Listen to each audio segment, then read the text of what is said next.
Welcome to a conversation with a community leader. I'm Cary Bozeman. I'm the former mayor of the city of Bellevue and Bremerton, and I'm currently a Port of Bremerton commissioner. This program is being sponsored by Leadership Kitsap. My guest today is Josh Farley, who's a friend of mine and also a writer for the Kittitas Sun. And my guess is anyone that lives within 20 miles or 30 miles or wherever or knows the name Josh Farley. So welcome, Josh. Good to have you on the program. I'm a big admirer of yours, as you know, so I'm going to enjoy our conversation. Before we get going, what brought you to Kitsap County, and where are you from, and all that? First of all, I'm grateful to be with you. Thank you, Commissioner Cary. I am from Oregon originally. My wife brought me up here, but I've loved Puget Sound my whole life. I grew up outside of Portland on a tree nursery. My parents were nursery owners. Willamette Valley can't get much better in terms of soils and climate to grow. Well, that's where you got your love of parks and open spaces. No doubt about it. So I went to school in the Bay Area, St. Mary's College. That's where I met my wife, Rosemary. And well, they almost beat Gonzaga the other day. I think they did. Yeah, right. So we moved up here. Her parents happen to be from here. They're longtime teachers in Kitsap County. And so we came up here and I started applying for jobs, and I eventually landed one at the Kittitas Sun covering crime and justice when you were mayor. I started in 2005. What attracted you to that profession? Well, I've always been really into just journalism. I read a paper every day. I still prefer to read a printed paper. I love the tangibility. Me too. And so always had that love. I wrote a family newspaper when I was a kid. I started going to concerts in the Bay Area. I would review stuff for San Francisco Bay Guardian and some other alternative weeklies. And then ultimately edited my college's newspaper. So I got the chops for journalism. You got your bug there. Yes. And so I moved up here and have followed the dream ever since. And I still count my lucky stars every day. I'm doing what I'm doing. I love it. Yeah, it's great to have a passion for what you earn your living at. I worked with the Boys and Girls Club of America for 30 years. And I never felt the day where I went to work, Hey, listen, Josh, you cover a lot of issues, so we want to talk about a few things, some of the issues you cover. Let's start out with the shipyard. You write a lot about the shipyard. What's your sense about what's going on there now, what the future looks like for the Puget Sound Naval Shipyard? Well, I mean, I think first you have to look no further than the geopolitical climate right now. Navy leaders call it great power competition, something akin to the days before World War I, where you see essentially military buildups happening. We see a rising China. We obviously see an increasingly bellicose and frankly downright evil Vladimir Putin. I mean, this invasion of Ukraine, the images and the stories we're hearing out of there are very disturbing to me. But at the same time, you have North Korea, so a lot of threats in the world, and so what does that mean for the military? Well, we've got the Biden administration, and before it, the Trump administration proposing ever bigger Department of Defense budgets. We're getting up into the almost trillions now. They want to say we're 700 billion plus obviously, and a lot of that's going to the Navy because they need to essentially rebuild a fleet. We've been down below. The goal is 355 ships. We've been down closer to we've been below 300, and of course this is the side of the ocean where a lot of those the threats that our Navy leaders identify lie across the Pacific Ocean. And Puget Sound Naval Shipyard is the largest shipyard. We only have 4 in the country that are public shipyards. They deal with largely with the nuclear fleet. So that in the United States Navy, that's submarines and that's aircraft carriers. And so because of that reliance and because of that buildup, we're seeing huge investments in and a buildup of the 15,000 plus workforce that already exists here. We're looking at, for a new dry dock that can accommodate the Ford class aircraft carrier. That's the newest generation of aircraft carrier. The Virginia class submarine, which is the new generation fast attack submarine.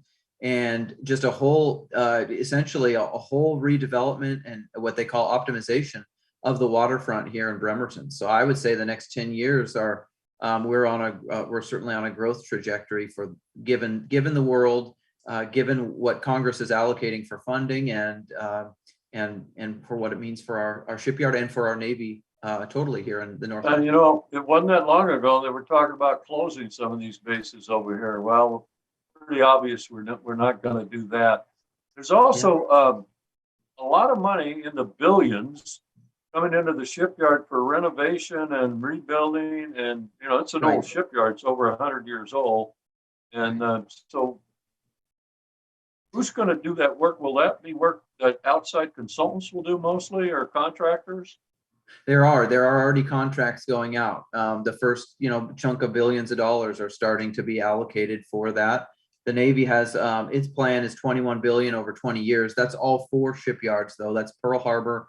It's a shipyard, Kittery, Maine, and Portsmouth, New Hampshire, as well as Norfolk. But this is the biggest by employment. And yeah, certainly we're on an upswing. I feel like the economics, of Kitsap County really do ebb and flow like the tides of military spending. And you're right. I'm thinking of the plaza, Memorial Plaza, that I know you had a big hand in back when you were mayor. That has the hull of the South Carolina, a cruiser. People might be familiar with that. And that was during the decommissioning days. The cruisers were the only nuclear outside of submarines and aircraft carriers. They built a fleet of nuclear powered cruisers that were decommissioned early. And the shipyard and when the Memorial Plaza was being built, the Navy snagged one of those, and now we have it in in memoriam in our Memorial Plaza. And that was a great project. I love doing it. You're very knowledgeable about the shipyard, by the way. I'm pretty impressed with how much you know about that. Thank you. The other issue I want to talk with you about is ferries.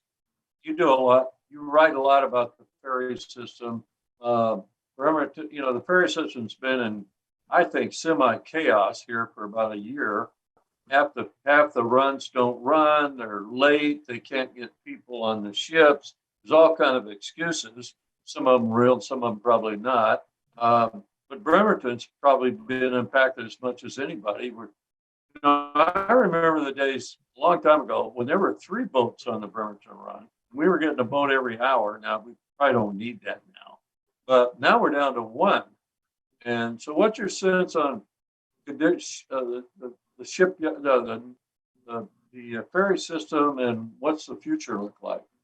Good question. Well, I think a lot of it depends on what the legislature's funding. They're of course passing today.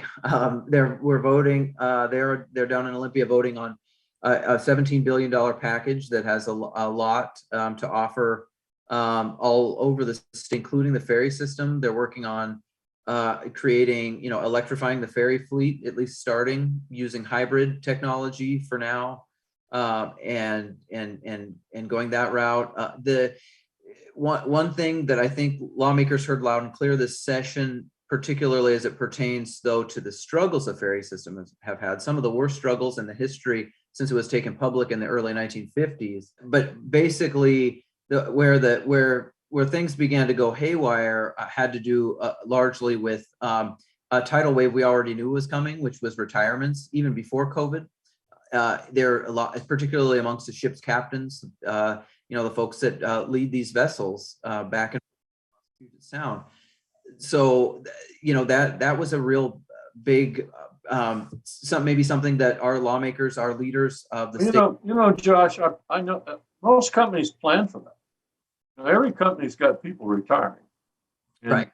They have a strategy around it, and they have a plan for it. Right. And I think where the sort of the bottleneck happened specifically was if you talk to anyone who is a merchant mariner, you'll find out that these were highly coveted jobs for a long period of time, but they still are. But there's a lot more of them around the country, and the state ferry system, because it was such a coveted job for a long time, you had to do a 2-year a requirement that essentially you could work on any run any day at any time, so and they could take you to put you on the San Juans tomorrow, on Vashon.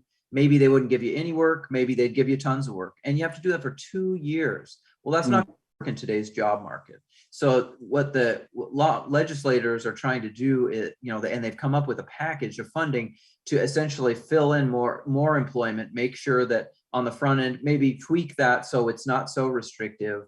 I have a friend who lives in Suquamish, and he was going to work for the ferry system. He was all ready to go for it, and he found out about that 2-year requirement.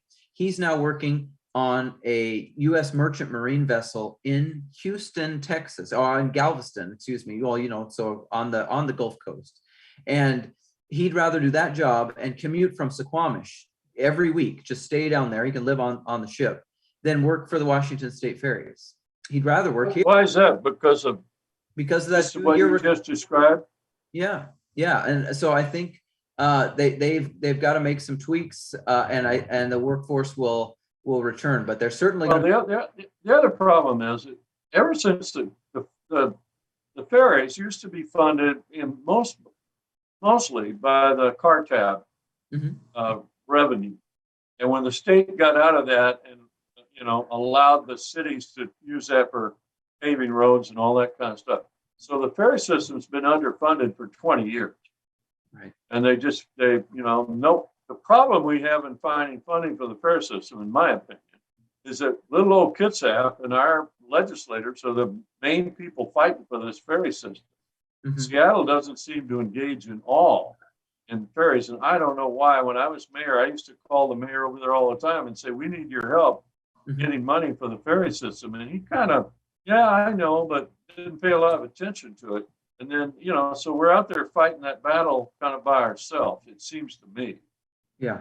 Well, what's interesting though is we're also seeing there's 2 other trends I would point out here real quickly, which is number one, so many more people working from home. I'm not saying it's ideal, but certainly we've seen this trend. We're seeing more and more people elect to be able to, be at their home offices, just as you and I are today. And that can, again, there's a big difference between there are jobs that is not an option. And so I got 20 questions and we're already going through fast here. All right. So do you think we'll get a second boat back on the Bremerton run in the near future? I do. I mean, that's what is funded here. And just to add to my this kind of segues into what I was going to say with the work from home trend. The other trend is that voters in Kitsap County, by a very small majority in 2016, passed a fast ferry, and that has continually operated through all of this. It's continued to go to and from. What other transportation system in the world could you say cuts the time in half? It's akin to increasing the freeway speed from 70 to 140 miles an hour just overnight one day. Oh yeah, you can go fast and half the time. And I think there's something to be said for that. And kudos, government mosquito fleet. Government gets criticized for a lot of things, and some they deserve. But Kitsap Transit's done a great job in bringing this ferry system passenger only, and managing and making it work. Kudos to John Clausen and his group. Sure. What do you see in the future newspapers in terms of online versus printed material? Where's that all going, Josh? I know nobody probably knows, but you probably got a good idea. Sure. Yeah, I remember asking you at the 2017 mayoral debate what kind of a cell phone you used, and you held up your phone for us. I know. After that, though, I got so embarrassed. I went out and my wife bought me a regular phone. I hope I didn't embarrass you. No, I'm an old believer in personal communication. Yeah, I do. Yeah. I think the problem with these phones now, for kids especially, is people don't learn how to communicate with each other. Mm-hmm. And they're on it too much, which keeps them away from doing other healthier things than being on their phone. I think they're compulsive. I think they're going to create all kind of problems for the next few generations. Technology's got its place, but sometimes it's it's the weapon rather than the asset. And Yeah. so I'm a big believer in calling people together. You're preaching to the choir there. I think that, and this is a nice segue into what you wanted to talk about, which was digital, digital media, the future of legacy newspapers, if you will. And so, yeah, I'm a big believer that there's no, there's nothing superior to a face-to-face interaction. And we've seen that with social media, the way that people can so blindly attack one another, and say disparaging things about each other. Yeah. But here's where I think, social media also, we have to talk about the things that it does that are incredible. For instance, I can right now go down. I'll give you an example. I mean, I've done this numerous times in my reporting career. I can take a picture of, let's say, of a building, of a Mason's Hall, down the street. Who knows about this Mason's Hall? And I will have the previous members, the history of the entire place within a couple of hours of posting something. I mean, it is so. No, I agree. I love being able to take pictures and send them to people. So anyway, what do you think? What's the percentage of people that take the daily paper at their home, and what's the percentage that take it online? You know that? Oh, it's far greater online. So here's the mission in a nutshell, Cary. We have far more readers at the Kittitas Sun than we've ever had before. The issue is, how do we make folks pay for the products? That's more the question. For how do we make sure people realize the value, that it's important to have people watching the city council, that it's important to have people watching the mayor, the military, locally, the business community. That's a big problem. Analyzing trends about losing our papers is the people that need to be held accountable. Mm-hmm. Sometimes you never hear about what's going on in these cities or the decisions they're making, or anything. When I was mayor of Bellevue, we had a daily paper in Bellevue, and my gosh, they were in our city council every night. I mean, you couldn't get away with anything. They would be in the paper the next day. It was great. I really love it. Listen, look, I got to move on. Okay. You are aside from your paperwork, you are a really involved citizen in this community. I mean, this is your community. You care about the community. So I want to have you respond to a couple projects I know you're working on. Let's talk about the Bridge to Bridge Trail. Sure. What's the Bridge to Bridge Trail, and where is it now? Sure. So we'll go back to quickly to the beginning. Manette Bridge was originally built in 1930, Warren Avenue in 1958. They were both, of course, built for cars, but serendipitously, they also created a really cool walking route over the Port Washington Narrows. And it was really, if I had to identify a single project that opened the gates for trying to create a pathway, it's about 2.8 miles long around the two bridges. That's the same distance as Green Lake. It's perfect. Exactly. If I had to identify one, the new Manette Bridge and its pedestrian path was really impactful because that set the stage for a wider sidewalk on Lower Wheaton Way, possible improvements here, given legislative funding. Josh, the guy that should get credit for that is our city council member from Manette who passed away. Adam Brockus. I was mayor when we were in the design paper, and the state sent us a design, and Adam came up because he's an engineer. Right. He said, Cary, we can't accept this. This isn't good. We got to have more room for pedestrians and all that. And he made a difference on that project. He did. He absolutely did. No question about it. The improvements to Evergreen Park, I mean, there's just so much potential. There's so much parkland. And as you say, every great city that you go to has a great pathway. It has a great park. It has places that we recreate. And I want to do my part. I think what I like to do is highlight the history, highlight the news. And so Bridging Bremerton is really kind of an adventure, a scavenger hunt, if you will, of old history. We bring together a whole bunch of speakers, people who are knowledgeable. Kids get a great a scavenger hunt map that they get to do. Parents and everybody get a history lesson. We all get our heart rates up, hugely hugely important in this time of screen time. We've created multiple maps, including thanks to the generosity of volunteers, as well as Visit Kitsap. There's been funding to create, the city has put together, there's two of their art projects on utility boxes that have the entire map. Maybe people don't want to just read a story. Maybe they don't want to just watch a video. What are some other alternative formats that can show people the value of what we do as an industry, as a newspaper? We can bring them together, and I'm willing to get in front of people and do that kind of thing. So I do a news trivia night at the Minette Saloon. We're going to hopefully be starting back up soon.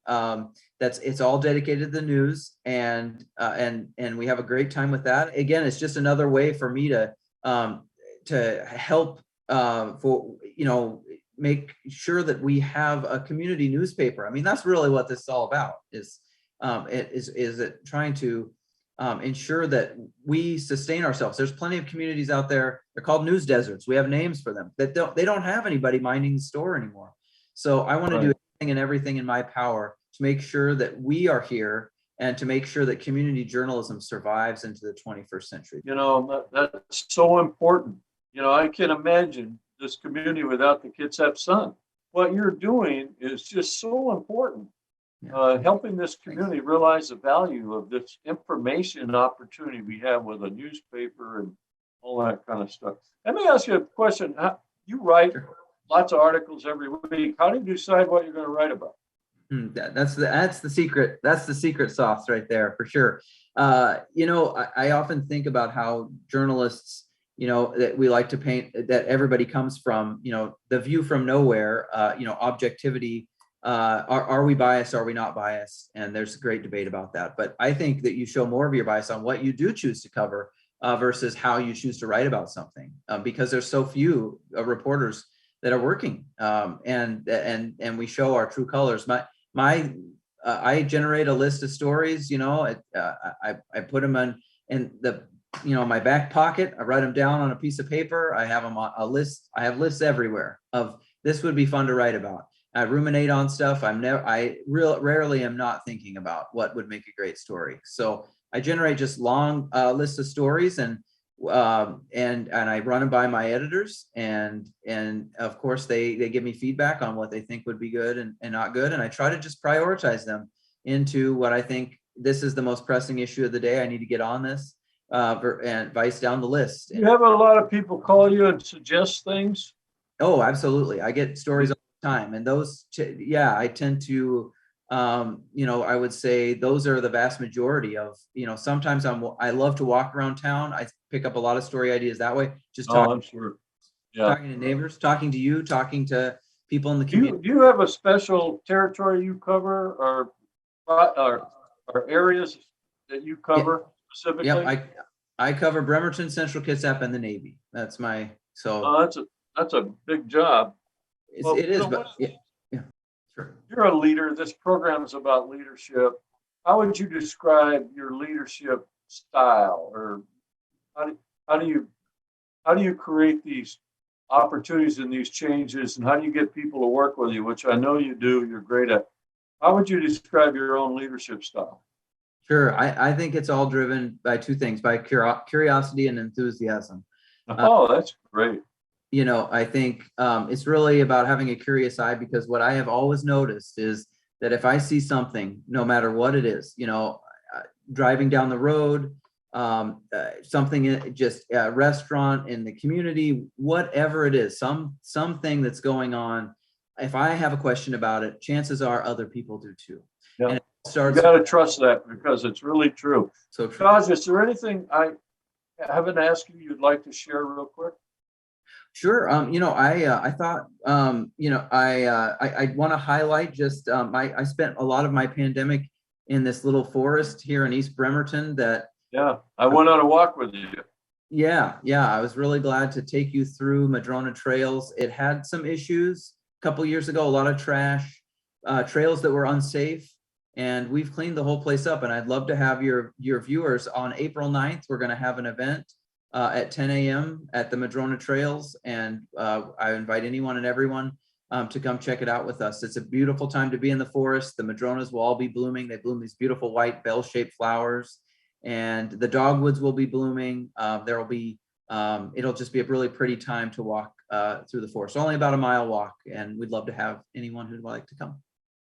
Well, as a citizen of this community, I want to thank you. I did go on that walk, and it's amazing what you and your friends have done to create this public asset. And, you know, I think neighborhoods are key, and I think healthy neighborhoods are really key. People live longer that way, and they enjoy their life more. And having these kind of assets in a community that give people a chance to be outdoors, to see each other, to communicate, that's called a healthy community. And I think all the things you do really, really do support that idea of a healthy community. I really believe that. Josh, I knew we could do 3 shows with you because you're articulate, you care, you're a person that's making a difference every day, and I've enjoyed having you on my show, and we'll do this again sometime. So I welcome it. Thank you. bet. Yeah. So this has been another conversation with a community leader, and we'll see you next time with another community leader.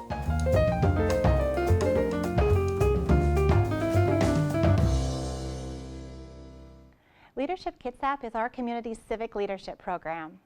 Leadership Kitsap fosters and empowers educated, prepared, and engaged community leaders. For over 25 years, we have cultivated leaders that work collaboratively to create positive change, dedicated to making our community a better place to work and live. We expose our class to Kitsap's leaders across public, private, and nonprofit sectors. We're happy to bring many of the conversations with these leaders to you. Strong leaders build strong communities.